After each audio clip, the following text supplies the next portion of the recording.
خصوصیت کے ساتھ اس مہینے میں 3 اہم شخصیتوں کا وصال ہوا، اور وہ تینوں شخصیتیں ایسی بلند و بالا اور غرف و اعلیٰ منزل پر فائز تھی کہ ہم اور آپ کما حقہ ان کے مراتب اور ان کے درجات کو نہیں سمجھ سکتے۔ چند سال پیشتر ارکان انجمن سے مل کر یہ مشورہ کیا گیا کہ لوگوں کو اپنے بزرگوں کے کارناموں سے روشناس کرانے کے لیے ایسا پروگرام منعقد کیا جانا چاہیے جس میں اپنے اسلاف کے کارناموں کو اور ان کی کوششوں کو قوم کے سامنے پیش کیا جا سکے۔ الحمدللہ یہ کام کئی سالوں سے شہر بستی میں ہو رہا ہے۔ اب یہ تو اپنے اپنے نصیب کی بات ہے کہ کون کتنا حصہ لے پا رہا ہے۔ ان کا جو کام ہے وہ اہل سیاست جانے، اپنا پیغام محبت ہے جہاں تک پہنچے۔ چند لوگ رہیں گے تب بھی اللہ کے کرم سے رحمتیں نازل ہوں گی، جب میں غفیر ہوگا تب بھی اس کی رحمتوں کا نزول ہوگا۔ کوشش کرنا اپنا کام ہے اور ارکان انجمن اس میں لگے ہوئے۔ مجھ سے پیشتر 2 اہم شخصیتوں کا خطاب آپ نے سماعت فرمایا۔ حضرت علامہ ریاض احمد صاحب دامت برکاتہم کا خطاب تو میں نہیں سن سکا، لیکن فاتح کرناٹکا عالم ہم بیان حضرت علامہ علاء الدین صاحب قبلہ کا خالص علم و حکمت سے پر بیان آپ نے بھی سنا اور میں نے بھی سنا۔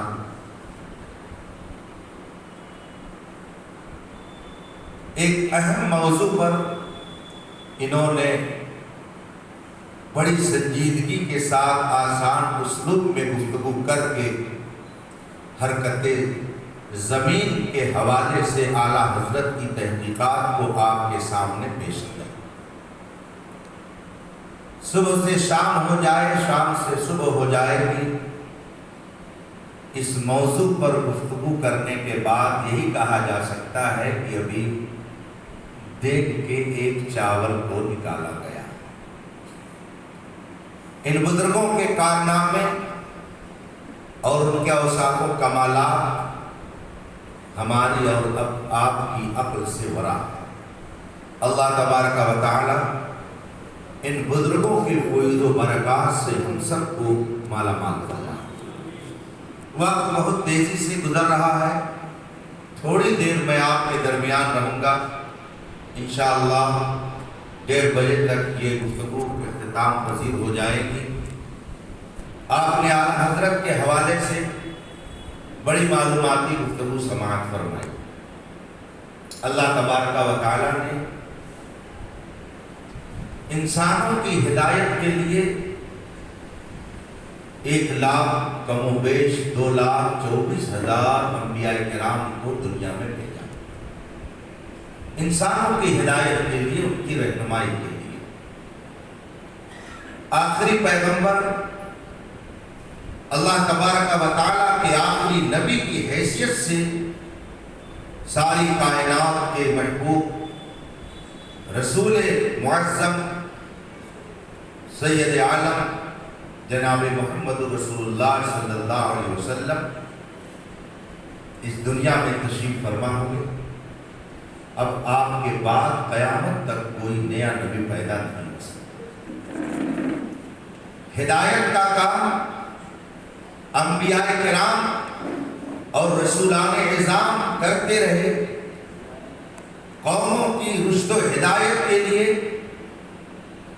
وہ دن رات ایک کر کے ان کو راہ راست پر لاتے رہے۔ جن کے مقدر میں ہدایت تھی انہوں نے ہدایت قبول کی، اور جن کے مقدر میں الحاد اور بے دینی ضلالت و گمراہی تھی وہ اپنی گمراہی میں پڑے۔ رسول پاک صلی اللہ علیہ وسلم مکے کی سرزمین پر جلوہ فرما ہوئے، اور آپ نے اسلام کا وہ ابدی پیغام قوم کے سامنے رکھا۔ جن کے نصیبے میں ہدایت تھی انہوں نے قبول کیا، اور جن کی قسمت میں جہنم کا ایندھن بننا تھا انہوں نے انکار کیا۔ 1400 سال پیشتر مکے کی سرزمین سے جو خورشید رسالت طلوع ہوا، اس آفتاب ہدایت نے پوری دنیا کو اپنے نور سے منور کیا۔ میں ایک مثال سے اپنی گفتگو آپ کے سامنے واضح کرنا چاہتا ہوں۔ بات سورج کی آ گئی ہے۔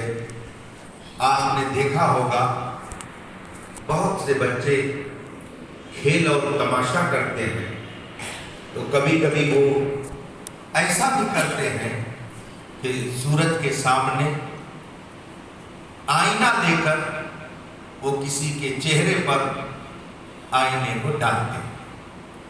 کبھی کبھی ایسا ہوتا ہے کہ سورج کی طرف آئینہ کیا اور پھر کسی تاریک کمرے کی طرف بھی اس آئینے کا رخ کر دیا۔ جہاں جہاں آئینے کا رخ کرتے ہیں وہاں وہاں چمک اور روشنی پیدا ہو جاتی ہے۔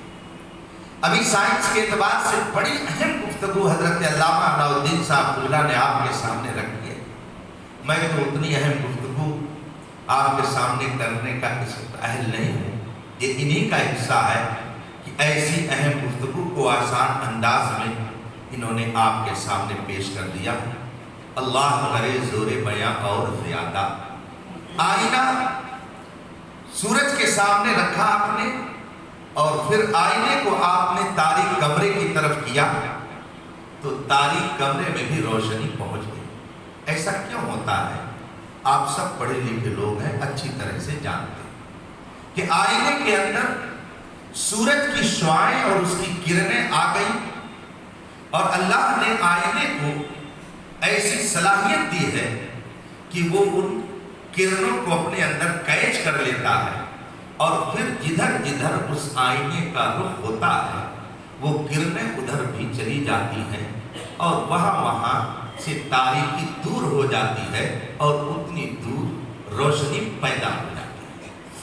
لیکن اسی آئینے کے اپوزٹ اگر آپ ایک توا لے کر سورج کے سامنے صبح سے شام تک گھماتے رہیں، اسے سورج کے قریب بھی کر دیں، اور پھر اسے کسی کے چہرے کی طرف، کسی کمرے کی طرف کریں، تو صبح سے شام ہو جائے گی، مگر نہ تو اس توے میں چمک آئے گی اور نہ ہی جدھر اس توے کا رخ ہوگا اس کمرے میں چمک آئے گی۔ جبکہ سورج وہی ہے، کرنیں وہی ہیں، لیکن آئینے نے خود بھی اپنے اندر چمک پیدا کی، اور جدھر اس نے رخ کیا ادھر چمک پیدا ہو گئی، اور توا خود بھی کالا رہا، بے نور رہا، اور اگر کسی طرف اس نے توجہ کی تو اس کو بھی وہ چمکا نہ سکا۔